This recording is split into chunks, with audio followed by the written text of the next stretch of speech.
महाराष्ट्रातल्या 1 लाख बूथवर प्रत्येक घरापर्यंत जाण्याचा आम्ही प्रयत्न करतो आहे।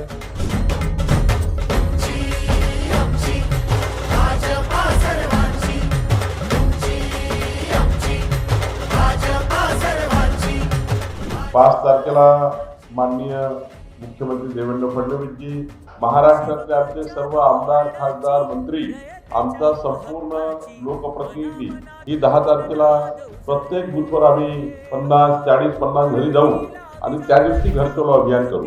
मला विश्वास आहे की महाराष्ट्रातील जनता मोदींच्या नेतृत्वामध्ये, भारतीय जनता पक्षामध्ये मोठ्या प्रमाणावर या संघटन पर्वामध्ये सहभागी होईल आणि 1.5 कोटी सदस्य संख्या आम्ही पूर्ण करू।